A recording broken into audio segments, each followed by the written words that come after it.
Students, force due to water flow हमारा next topic है। तो we have got a wall, एक wall है जिस पर वाटर जाके स्ट्राइक करता है। वाटर का मैस m है और इसकी वेलोसिटी v है, और t टाइम में जब स्ट्राइक करता है तो इस पर ऑपोजिट डायरेक्शन में एक फोर्स लगती है। Finally water is something somewhere over here.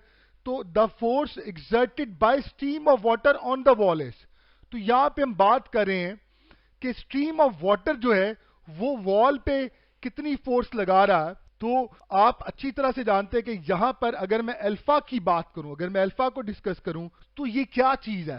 This is basically, हमारे पास हम सब जानते हैं फोर्स का फॉर्मूला होता है rate of change of momentum.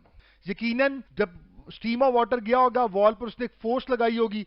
अगर मैं ये बात करूं कि ये वो फोर्स है जो कि wall as a reaction stream of water पे लगाती है, तो मैं पुट कर सकता हूं मैस, तो वही रहा वाटर का फाइनल वेलोसिटी, आपको मालूम है 0 हो चुकी थी, तो मैं चेंज इन मोमेंटम की बात कर रहा हूं, माइनस मैस शुरू वाली वेलोसिटी v थी डिवाइडेड बाय हमारे पास आ गया दैट इज t। में इसको राइट डाउन कर सकता हूं, तो जवाब आ गया माइनस mv/t। अब ये कौन सी फोर्स है? ये वो फोर्स है जो कि वॉल लगा रही है स्ट्रीम ऑफ वाटर पर। तो अगर वॉल स्ट्रीम ऑफ वाटर पर जो फोर्स लगा रही है, जो रिएक्शन की वजह से नेगेटिव आ रहा है, तो जो फोर्स यानी स्ट्रीम ऑफ वाटर ने वॉल पे लगाई होगी, हमने force exerted by stream of water on wall निकालना है, तो यकीनन वो इसी के मैग्नीट्यूड के बराबर होगी, मगर डायरेक्शन में ऑपरेट होगी। सो इट मींस दैट हम लोग किसको सेलेक्ट करेंगे? Beta is the best option. Student, एक और क्वेश्चन की तरफ, वाटर ऑफ मैस। अब आपको मैस दिया, अब ये मजे की बात है, ये मैस नहीं है। एंटीडेस में अक्सर ये क्वेश्चन आता है, इसको मैस वो बोल रहा होता है, ये मैस नहीं है। किलोग्राम पर सेकंड का मतलब क्या चीज है ये देखिएगा। ये जो अभी मैंने आपके लिए रिलेशन लिखा F is equal to minus m v over t, तो इसमें जो m ओवर t ये जो चीज है, इसे हम कह सकते हैं the mass flowing per second flows out of a pipe and strikes the wall normally with a velocity of 10 meter per second and comes to rest। तो बच्चों बहुत आसान है, what we people will do, हम यही relation use करेंगे। हमारे पास force हमने कैलकुलेट करनी है, तो हमारे पास m ओवर t दिया हुआ है that is 6 multiplied by velocity क्या थी, दैट वाज 10, तो इसका प्रोडक्ट ले लिया हमने 60 Newton. So will go for that Charlie is the answer. तो एक ऐसी छोटी सी प्रैक्टिस हमने कर ली। वेल स्टूडेंट, लास्ट हमारे पास टॉपिक है रॉकेट प्रोपल्शन। रॉकेट प्रोपल्शन के बारे में आप लोग कुछ ज्यादा नहीं है, बस इसको ज्यादा आप बुक से रीड कर लें। इसके इंपॉर्टेंट पॉइंट्स को देखते हैं।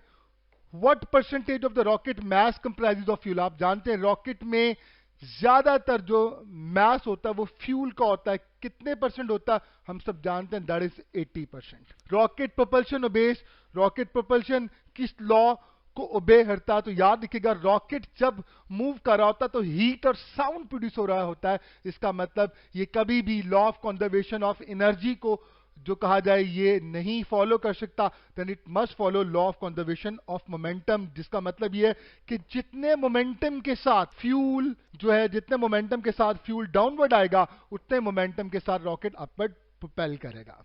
Typical rocket consume fuel about, आप सब जानते हैं दैट इज 10,000 किलोग्राम पर सेकेंड। यानी स्टूडेंट आप सोचिए, एक सेकेंड में 10,000 किलोग्राम पर सेकेंड तक ये कंज्यूम कर रहा होता है। अगर गौर से देखें तो 10,007 ग्राम पर सेकेंड भी इसी के इक्वल है, क्योंकि किलोग्राम का मतलब 10 की ताकत 3 है और ये 4 सिफर पहले से मौजूद है, तो मैं इसको ऐसे भी राइट डाउन कर सकता हूं। तो बेस्ट ऑप्शन इज डेल्टा। तो आपने एंटी टेस्ट में जल्दी नहीं करनी है, आपने सारी ऑप्शंस को पढ़ने के बाद करना है, क्योंकि अक्सर क्या होता है बच्चे फौरन इसको सिलेक्ट कर लेते हैं। स्टूडेंट, इसके बाद हमारे पास what is the average speed of the gases ejected from the rocket?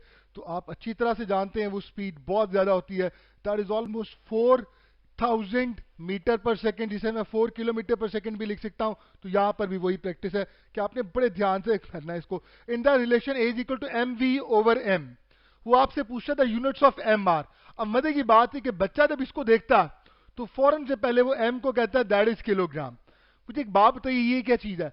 ये हमारे पास एक्सलेशन, इससे यूनिट होता है मीटर पर सेकेंड स्क्वायर, यानी मीटर पर सेकेंड का स्क्वायर। अगर मैं इसे मैस मान लूं, सपोज के इसे मैस मान लेता हूं, तो ये हमारे पास इसका यूनिट हो गया किलोग्राम, और वेलोसिटी का हमारे पास मीटर पर सेकंड है, और नीचे भी अगर मैस मान लो किलोग्राम किलोग्राम किलोग्राम से कैंसिल आउट हो गया, तो ये तो हमारे पास इक्वेशन डायमेंशनली इनकंसिस्टेंट है। अक्सर एफएससी में होता है कि बच्चे ये समझ रहे होते हैं, बाद का टीचर भी समझ रहे होते हैं ये इक्वेशन डायमेंशनली इनकंसिस्टेंट है। बिल्कुल गलत, बिल्कुल गलत। ये डायमेंशनली बिल्कुल कंसिस्टेंट है। तो फिर क्या राज छुपा हुआ है, और गौर से देखिएगा स्टूडेंट्स, अगर मैं इस मैस को का यूनिट पुट करूं किलोग्राम पर सेकेंड, और स्पीड का क्या है, मीटर पर सेकेंड, नीचे वाला किलोग्राम ही है, तो किलोग्राम कैंसिल आउट हो जाएगा, तो हमारे पास आ जाएगा मीटर पर सेकेंड के। तो याद रखिएगा, जैसे अभी आपने मुझसे the force due to the water flow में देखा कि हमारे पास F इक्वल टू वहां पे टर्म आती है m/t, तो याद रखिएगा इसी तरह ये जो m है ये अकेला किलोग्राम पर सेकेंड है, that is the mass of the fuel पर सेकेंड। तो याद रखें इसका जो यूनिट होगा इट इज नॉट किलोग्राम, ये किलोग्राम नहीं होगा बल्कि किलोग्राम पर सेकेंड होगा। Student, a bullet is shot from a rifle, as a result the rifle requires the kinetic energy of the rifle as compared to that of the bullet is।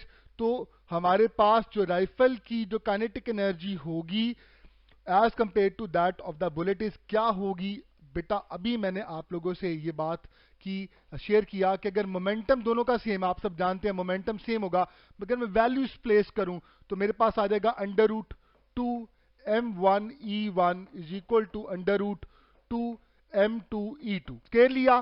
Finally हमारे पास relation आ गया E1 divided by E2 is equal to m2/m1। अब जरा गौर से देखिएगा, ये energy अपने मास के साथ इन्वर्स है।